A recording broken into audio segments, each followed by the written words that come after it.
सगळ्यांनो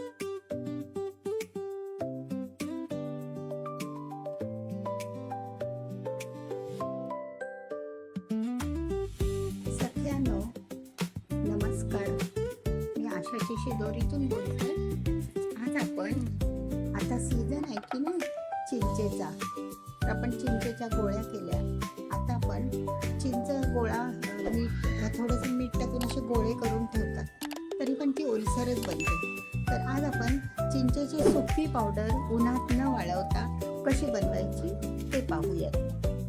तर बघा, बाजारातून चिंच आणलं ना, तर ह्या अशा काड्या वगैरे असतात, त्याला छिलके असतात ना, हे भरपूर छिलके, काड्या आणि कचरा, आणि हे चिंचोके बिया असतात, बिया ज्या असतात त्या ते वेगळे करायचे आणि ही चिंच अशी स्वच्छ करून घ्यायची हाताने बघा, आणि ती अशा प्लॅस्टिकच्या पिशवीमध्ये गच्च टाकून आपल्या फ्रीजरमध्ये जिथे बर्फ बनतो त्या पार्टमध्ये आपण ती टाकून द्यायची. तर त्याच्यासाठी एक दिवस एक रात्र ठेवली तरी पण चालेल. छान ती अशी घट्ट होते, कडक बनते. आणि त्यानंतर ती बाहेर काढून बघा, तुम्ही बघू शकाल पिशवीला पण बर्फाचे ना तुषार आलेले आहेत, म्हणजे दव कसं येतं तसं. मग ती आपण बाजूला काढून टाकून द्यायची. आता आपण ही मिक्सरला बारीक पावडर करून घेऊया. चल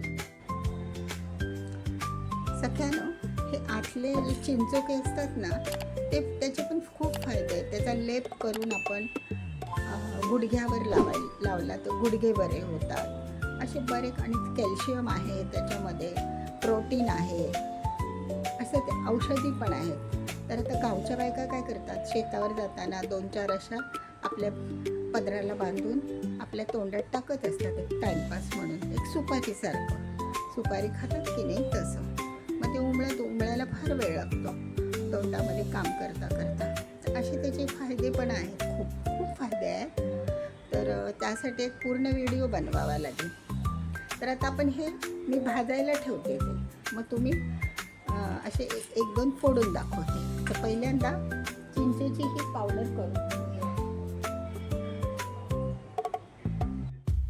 मैत्रिणींनो बघा, कडल्यामध्ये मी आता हे बारीक गॅसवर भाजून घेते, म्हणजे असे टाकून देण्यापेक्षा काहीतरी उपयोग. आणि एका बाजूला आपण ही मिक्सरला